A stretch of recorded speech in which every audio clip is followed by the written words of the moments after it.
Hi YouTube, Rexy Ronin here.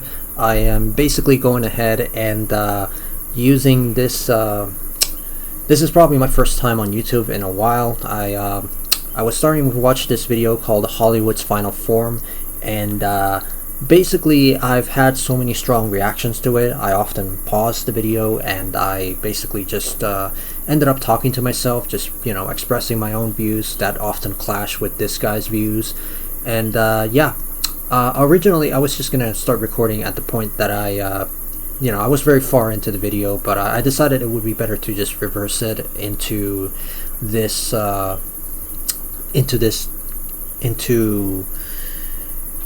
the beginning, and just give my reactions, even though I probably already gave them out already. So anyway, without further ado, let's go.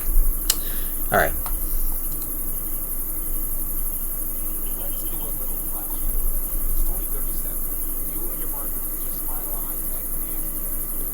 Why a diverse?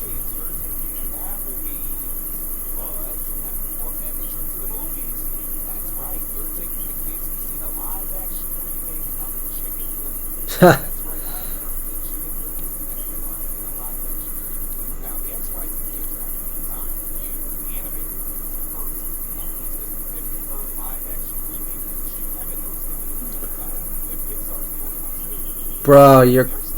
Calm down, bro.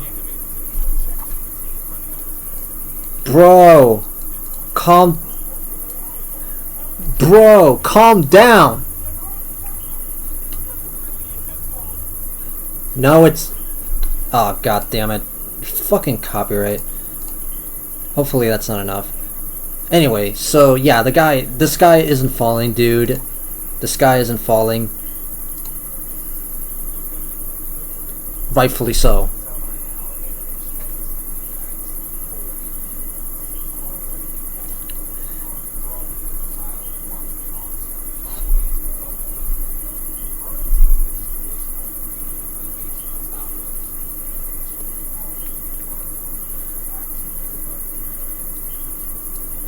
Believe it or not, I'm actually pretty good with 3D animation. I haven't done anything for 2D. I'm hoping to like fill in that blank, but yeah. If you've seen some of my old videos on YouTube, they are actually 3D animations. Probably not the best subject matter, but yeah.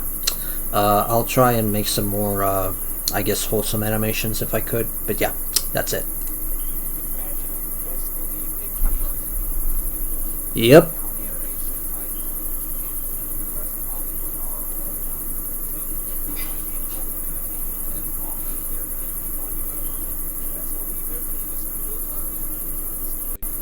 Fuck, dude, what's wrong with exploiting stuff? I mean, it's all about getting that cash. It's just a fact of life.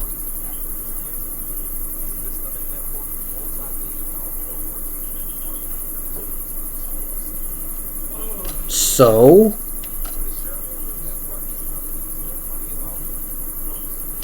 So, what's the point?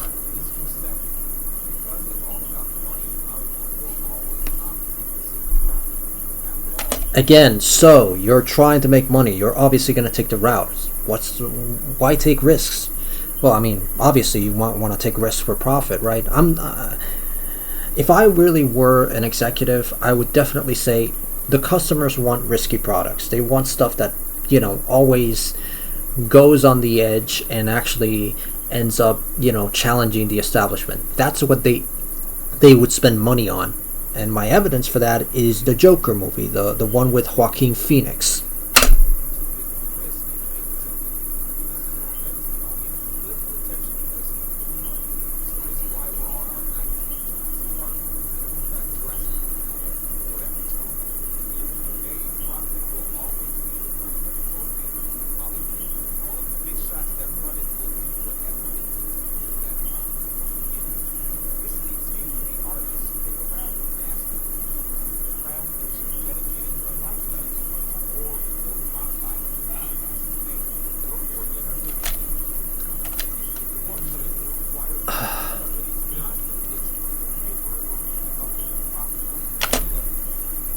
Again, this is like normal for me. This is not, I mean, the guy really sounds like a Marxist when he's talking about it that way, and I think it's probably because a lot of Marxists have co-opted the whole, language around criticizing capitalism, because as far as I know, criticizing capitalism is one thing, and and being a Marxist is another, right? Marxists are basically the ones who take that idea of criticizing capitalism and just to summarize, Marxists are basically the flat earthers of politics. I think that's kind of the whole context that I want to give out for those of you who are not in the know, but yeah.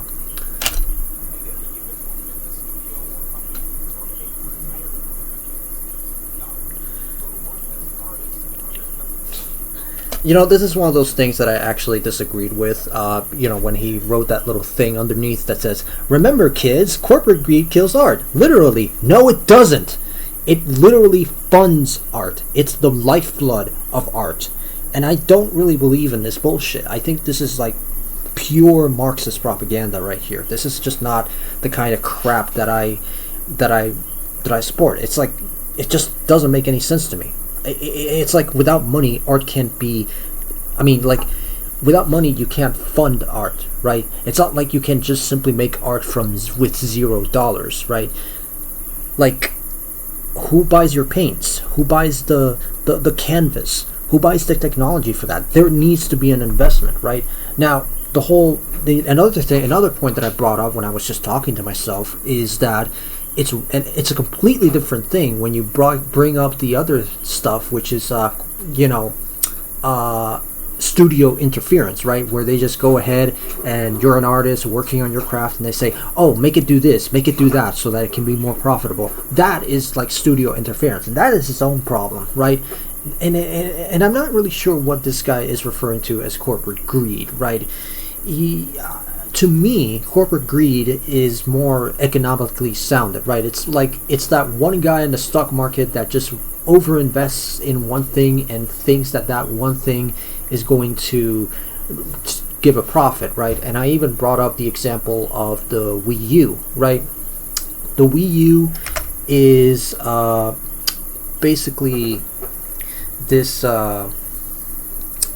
It's a console that Nintendo has socially invested in. In other words, they were trusting the brand of the Wii to make sure that they get a lot of their bills paid, right? And unfortunately, they overinvested. They counted too much on the Wii brand for them to get a lot of money, and the Wii U ended up being a failure, right? To me, that's corporate greed. It's basically overconfidence, right? And wanting more and more, right? I think it's basically not knowing the limits of your income. That's essentially what greed is to me, but we'll get to that if something else comes up. Anyway, I'm done. Well, not done with the video, but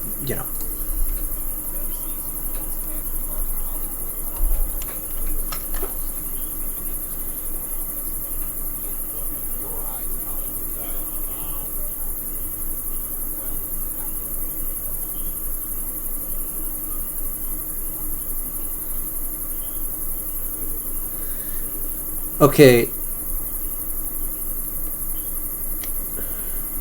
In this part, I just basically said, "Oh my God, you're blowing this shit out of proportion." And I think the reason I brought that up is because Marxists have this very toxic belief that the differences between the boss and the employee will never be reconciled, and then when in reality, they do get reconciled, and they usually reach a deal of some kind that tends to satisfy both parties.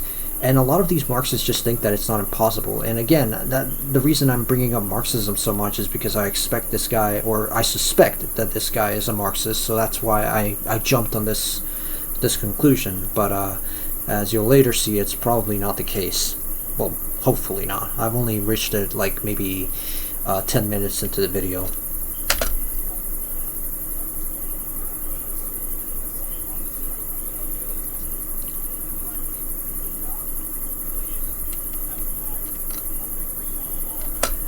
Again, define corporate greed. I think there's just too many definitions of that.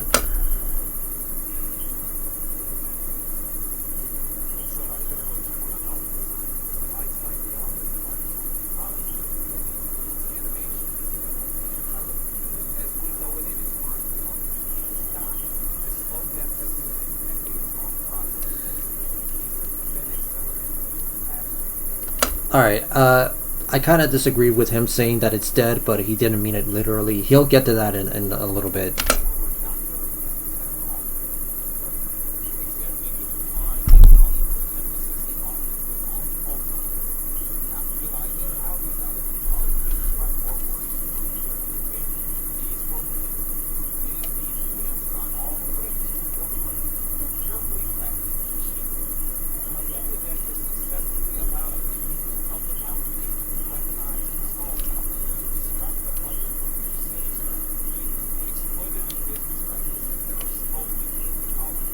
Personally, I still think that the Marxist and the culture problem is just as much of a contributing factor to Hollywood's decline as it is the potential corporate motivation to use that dumpster fire as a distraction, right? I am skeptical about it, and I think it was around this area where he's explaining the cheat code, right? That's where it gets interesting. But yeah, anyway, let's get going.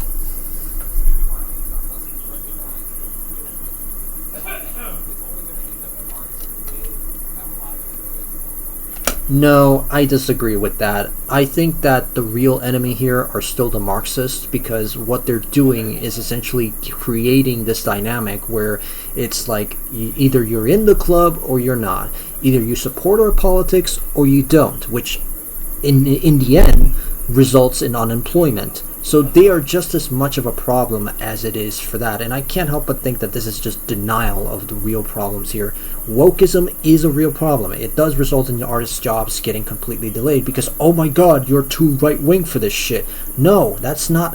I think that's actually illegal in several United States. I'm not sure about the legality in Puerto Rico, but it definitely is illegal, most likely, to just discriminate based on political affiliation. I'm not sure what the legal technicalities of it is, but I'm sure that it is illegal to just do that. And they're getting away with it.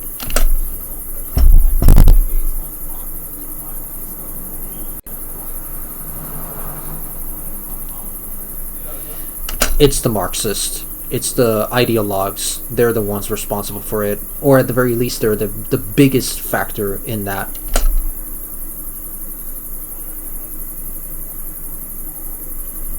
Bugs Bunny.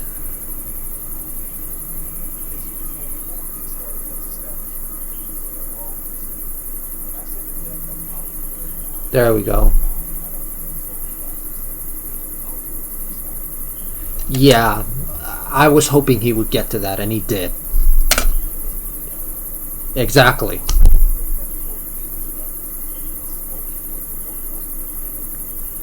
And I think you're blowing it out of proportion.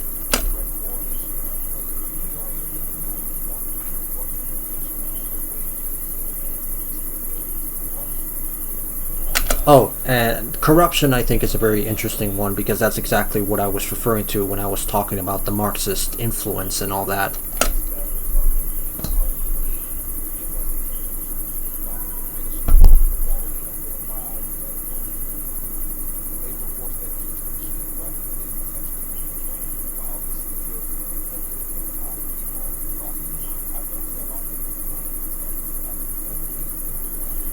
You know, I've actually made several videos on Luigi Mangione, and I kind of wonder now that he brings up the fact that the rich are getting richer.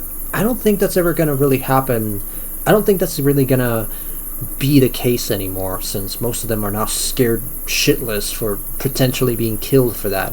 In other words, I wouldn't be surprised if a Hollywood executive ends up getting killed over stuff like this, over maybe cultural problems or something. Like I could easily imagine that happening now. Now that Luigi has been, at least as far as the news has been concerned, actually confirmed to be guilty of the charges pressed on him.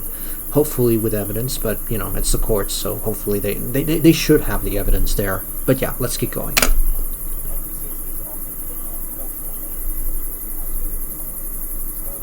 For a good reason.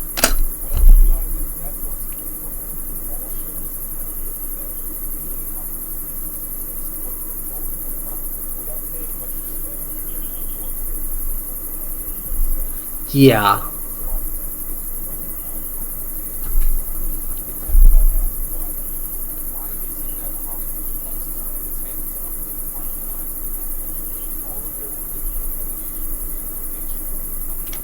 That, I think, is the defining moment for Hollywood right now. That is what the biggest problems in Hollywood that I've ever seen right there. That couldn't be that is like the closest we have ever gotten to someone saying the truth right here. This right here is truth. And I think that the rabbit hole just goes deeper. I shouldn't be moving this is a loud chair. But yeah, the rabbit hole is deep on this one, right? And as a trans person myself, I've noticed that a lot of these people, especially the ideologically motivated Marxists, they don't really care about trans rights. They just care about having their agenda being. It's like a quota. It's like, oh, there's trans people here. Okay, they don't care if it's high quality. They don't care if it's like actually respectful. They just use stereotypes all the fucking time. That's what they call tokens, essentially. These are stereotypes. But anyway, I think I've said enough.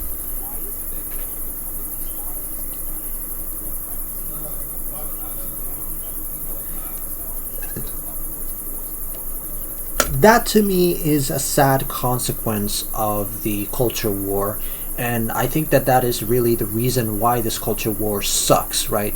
Not just because war sucks, right? I mean, that's obvious, but that is the reason why, because nearly every single time that some dipshit in Hollywood ends up making horrible trans representation right here, and I guess I'll have to give a good example of this. I think it was Tosh from Dragon Age, right? Tosh. This bitch right here is one of the worst representations of non-binary people ever created, right here. And that right there is going to set non-binary people decades back into the past. And that right there, I think, is why it often ends like this. It ends people punching down because they don't see the full story here, because they might see this is what trans people are doing, oh my god, they're ruining it, when in reality this is just a story of us getting exploited by the executives this guy is mentioning. It's so fucking horrible. It's just insane. The rabbit hole goes deeper, so I'm gonna leave it at that.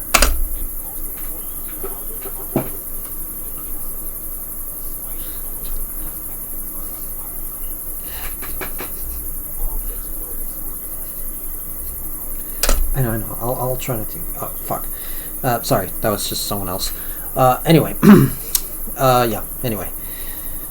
Excuse me. Right, let's get back to the question here.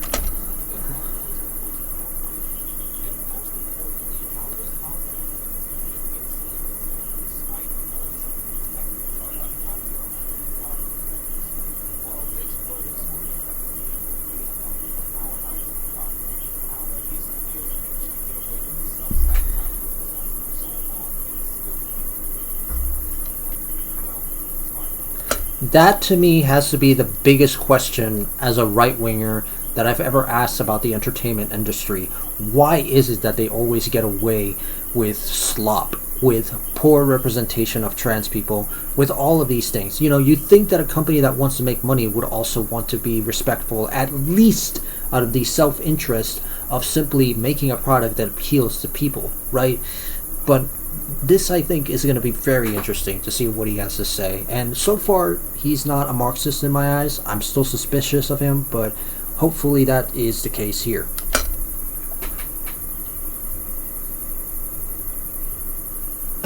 Wait, whoa. What the fuck? Warner Brothers Discovery takes 9.1 billion balance sheet hit for massive drop in network values. Okay, let me translate the corporate speak here. Basically, Warner Brothers is losing $9.1 billion because of their network values are going down. That's it. Holy crap.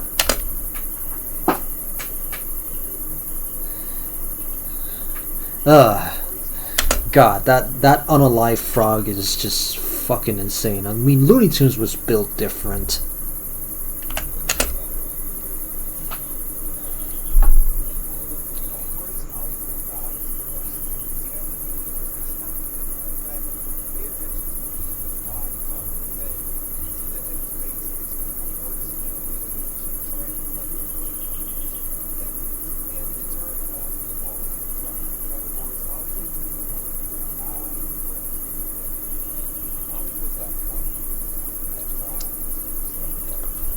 Exactly.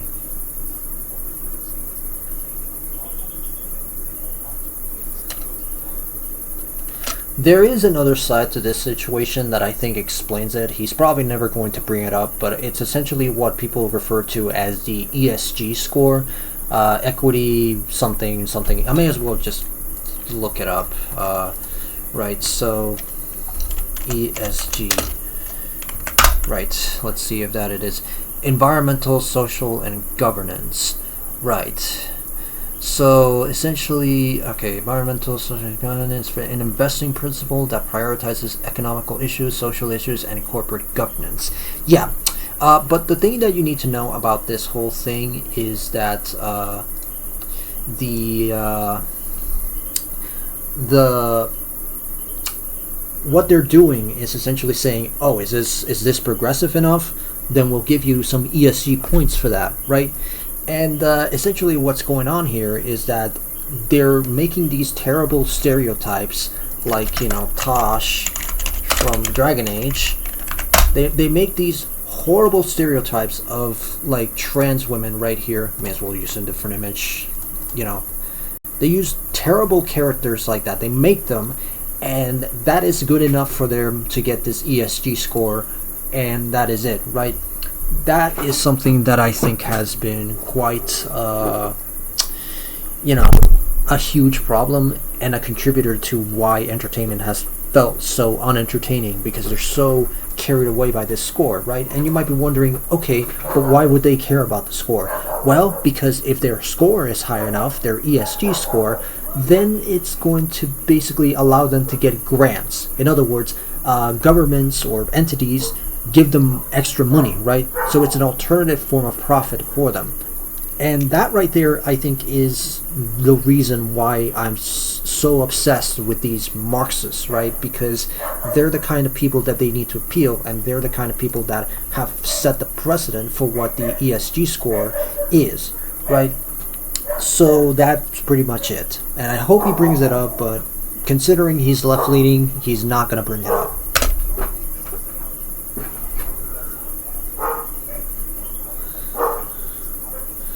Oh man, Iron Man. I love that movie. I just watched it recently. It was probably the best. I'll probably start watching the Transformers movies. Those are probably a good time. Yeah.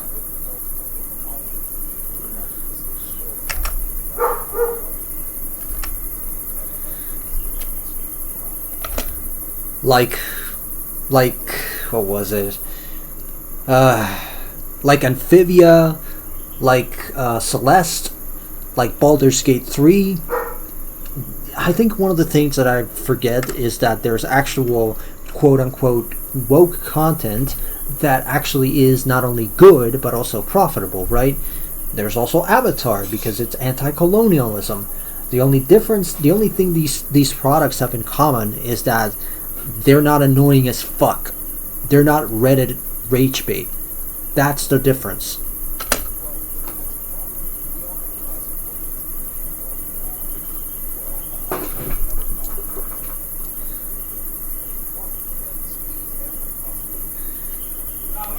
That's unsustainable.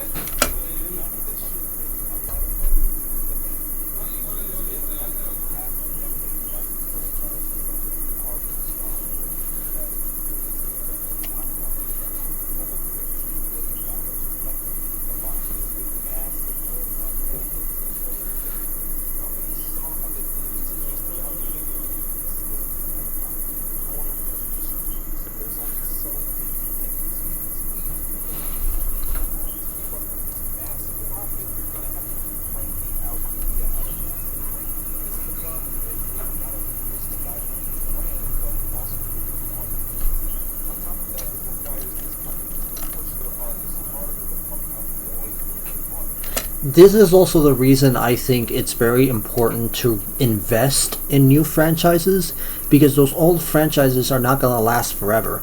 The ones that actually still pay dividends or pay the bills is they're not going to last forever. It's very rare for a franchise to be able to be profitable for like 50 years at the very least. That's a long ass time for a franchise to last, right? It's honestly rare. Like, for example, do you remember Felix the Cat? Well, people barely do. I mean, some of you might think of him, right?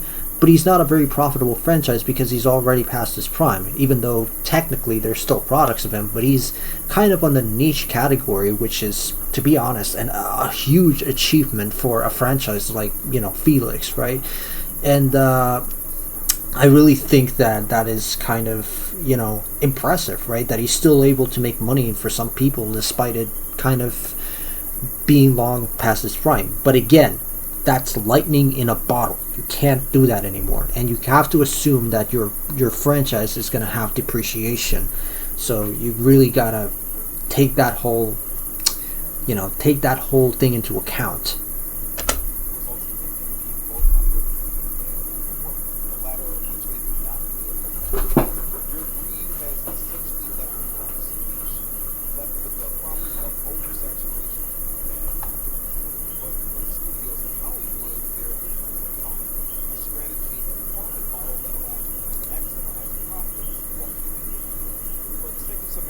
Let's call it the cheat code. The cheat code ensures that even though the ship is sinking, you as a Hollywood studio are still guaranteed to make money. Essentially, if you keep people entertained enough by constantly pumping out content, then they won't focus on all of the predatory practices. Let's actually break that down. This is going to be a very interesting theory to explore. I'm probably going to have to be skeptical just to, not just simply follow something blindly, but I'll try to maybe get some engagement. But regardless, this is going to be very interesting. It does so through two ways: insulating profit and distracting the public. First things first, insulating profit. Making sure that no matter how bad things get, they're not bleeding too much money. The last thing these studios want is a box office bomb, pouring millions into a project just for it to be bearing weight. To combat this, you play it safe. Oh, you gotta be kidding me. Gotta love ads. Worst part about them is that they always tend to, have copyrighted music. And investing too much money on a new project that's not guaranteed to look even. You gotta accept the risk, though. I mean, that's the thing. You always have to invest in projects that are not going to break even, because that is your lifeblood. That is your legacy continuing. So you can't do that. Recycle content that's already made. Instead of emphasizing innovation, the goal is to highlight nostalgia. Old franchises start getting rebooted for the sake of trying to appeal to nostalgia. The works of past writers and directors end up launched into interconnected universes. Standalone films with a complete story end up with unnecessary sequels, prequels, and spin-offs. The end result... I'm a bit of a greedy bastard on the inside, so I'm like, is this really bad if it makes money sense? Yeah, but as we're seeing with, Joker Folie à Deux, I hope that's how you pronounce it, but, as we see with that Joaquin Phoenix Joker sequel, it doesn't always promise profit, right? And that's kind of where I went onto the idea of stressing that, yeah, maybe what the customers really want is actually something risky, something that breaks the mold, right? That's what they want, especially in a time when so many franchises are suffering from fatigue. Is a recycled, oversaturated mess where content gets released solely based on metrics and data rather than creative passion. The magic of what made it special is now diluted as projects are now getting released for the sake of trying to maintain momentum. We as an audience never ask how much of it is necessary. I mean, how much do we really need? Do we really need a new live-action Star Wars project? That is subjective, and I think there's so many fans that would say yes, we need more, because they want their franchise to continue. Do we really need 3 to 4 MCU projects? As an MCU fan, I would say yeah, but I can also see how fatigue can fuck it up too. Do we really need yet another big multiverse movie? Well, if that big multiverse movie is actually a new universe, like a completely new cinematic universe, then yeah, I'm all for it, right? I'm down for some other company's cinematic universe as long as it provide something different from the MCU, but most of them just turn out to be knockoffs of the MCU, so that sucks. Another live action remake of an animated film? How long do you think it is until we get a live action Treasure Hunt? Not very long. These cheap and lazy practices, as much as they dilute and damage the quality of the brand, they still make money. Yeah, that's another thing I need to bring up, and that is the fact that your average Joe and Jane actually enjoys movies like Despicable Me and the Minions movie more often than you actually think, right? And I think the average Joe and Jane really it doesn't take a lot to please them, right? When compared to someone that enjoys a movie like Blade Runner 2049. That's for more like the aficionados of movies, right? The ones that are looking for something more, right? I don't know how profitable it made, so I may as well just look it up. Right, Blade Runner 2049 box office. Right, let's see what it was. All right. I don't trust. Okay, right. The budget is 150,000. Opening was 32. Actually, 150 million. Opening was 32 million. Yep, just like I said, it's oh wait. Okay, so there's a worldwide is actually $259 million. Okay, so it did make its money back, and but here's the thing about making movies, right? And I think I've seen it from another video, but basically I think it was I'll probably figure it out. But basically, here's the thing about movies, right? So basically, when you make a movie, you need to go ahead and make if your budget is around 150 million, then what you need is 2 times that amount in order to break even, right? Let me just copy this, and then we paste it here. Oh crap, just 2 zeros. All right, so it's 150 0 0 0 0 0 0. So it's 150 1 2 3 1 2 3. So that would be that, but times 2, which would equal around $300 million, and this only made barely 300 million, so it almost broke even. That was a very close call. So I can argue Blade Runner 2049, which is a film that not your average Joe isn't going to enjoy, isn't going to make it, but its domestic profit 92 million, not nowhere near close to that 300 million in order to break even. So I'd say the chances for that movie to go ahead and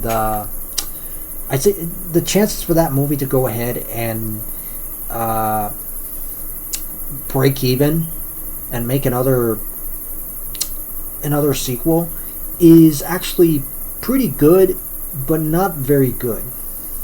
They still end up being box office successes for the most part. Therefore, in Hollywood's eyes, it's seen as a win. You have a profit model that allows you to still make money regardless of whatever rehashed slop it is that you put out. But I think the problem or the blame goes to the Disney adults. I think this is just as much of a demographic problem as it is a corporate greed problem. I think he's underestimating the complete cringe that is Disney adults, right? The ones that consume this slop. They're in the millions, and I think that is kind of a problem that is on us. the time the ship has already sank, don't be on a lifeboat with all the profit. But insulating profit is only one part of the achievement.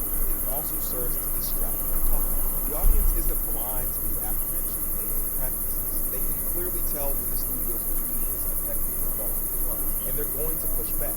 But as a studio, if you can redirect the pushback onto something or someone else, then there's no need to worry about the fault of the criticism back to you.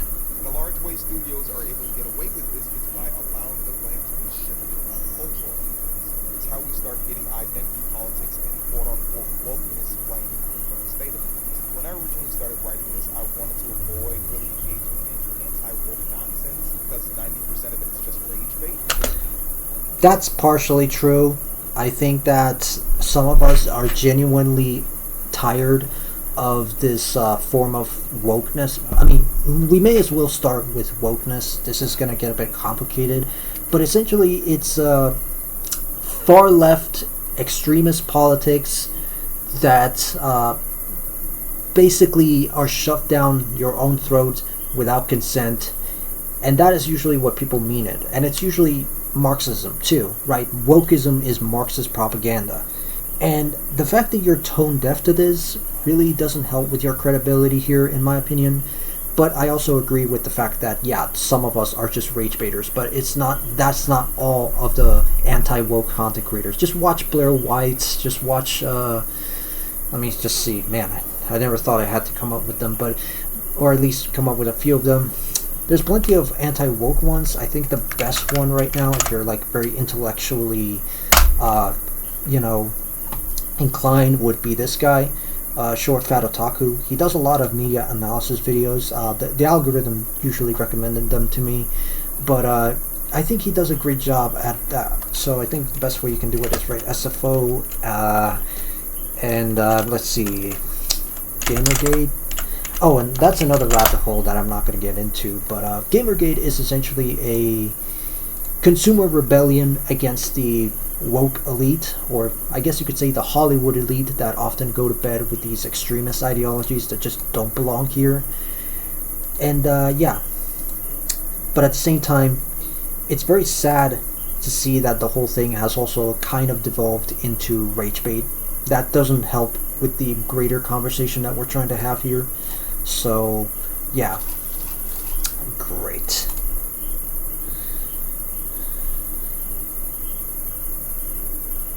But then I realized how much of this ridiculous narrative plays into it. How it essentially ends up being a perfect distraction for I think it's a coincidence. I think it's a convenience that came out of nowhere. I don't think they really purposefully did that. I still disagree. I'm going to say it now, and you can pause and yell at me for screen.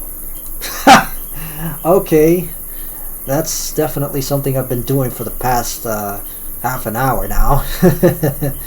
But yeah, you're definitely starting to be a bit of a woke piece of shit. Hollywood is not woke. It is woke, you piece of shit.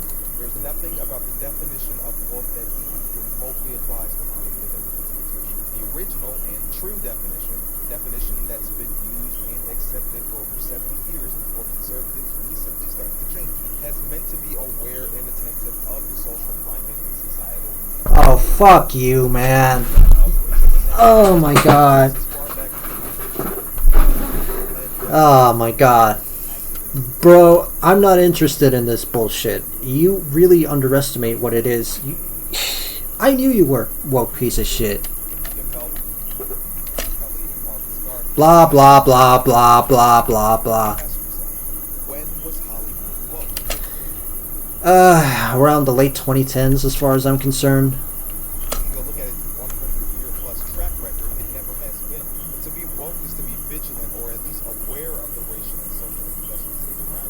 Yeah, but being aware does not make you a good activist.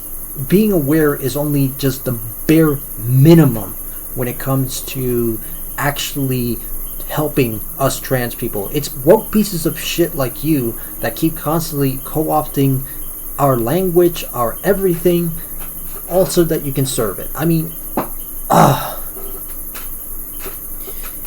you guys are the ones that make us look bad, okay? You're just literally gaslighting me right now of all the experiences I've had seeing, well, this clearly bad imitation, which is Tosh, right? And I really think this is bullshit. This right here is a load of bullshit.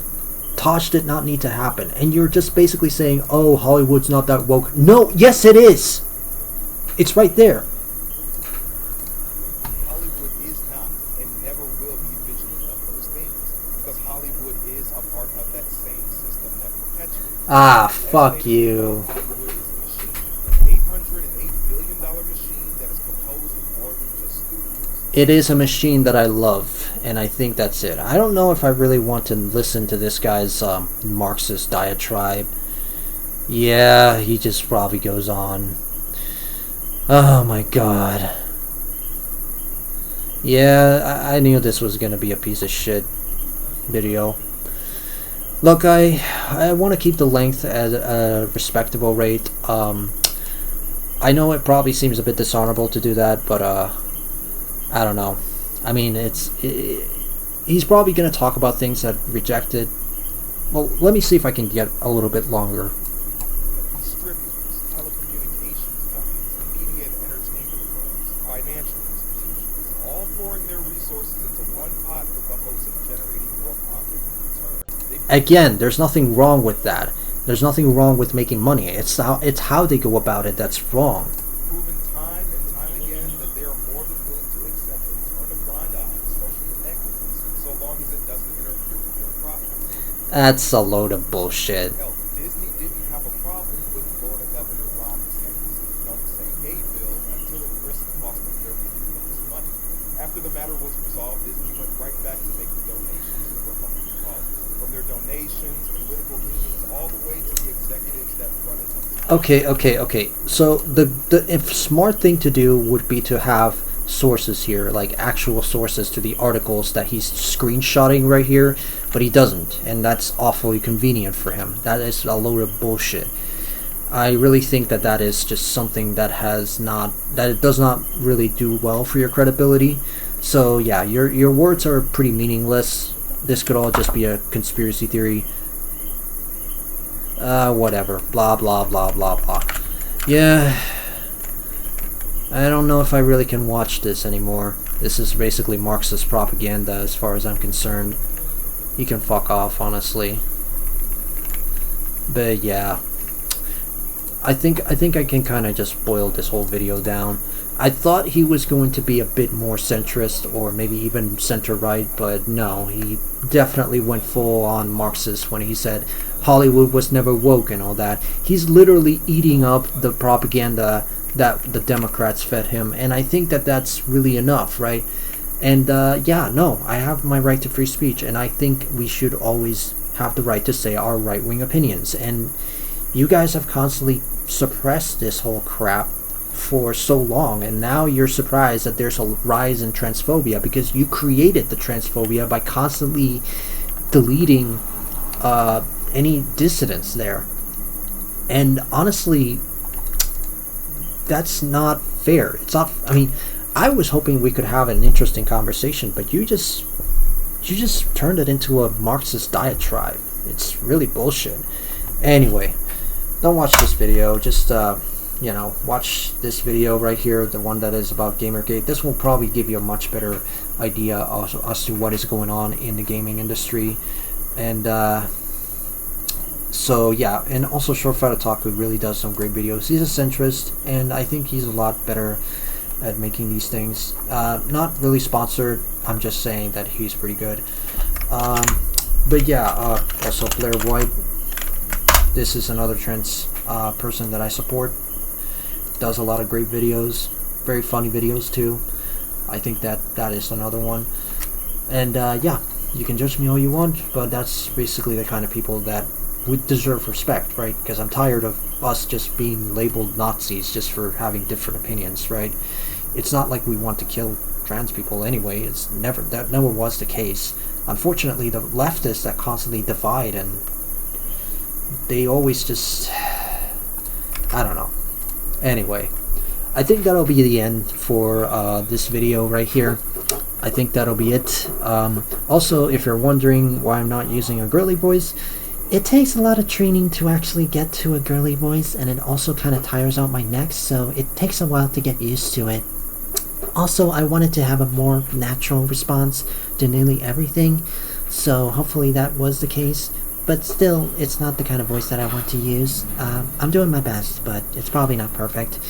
Anyway, thank you for watching, and click like and subscribe, and I'll see you there. Anyway.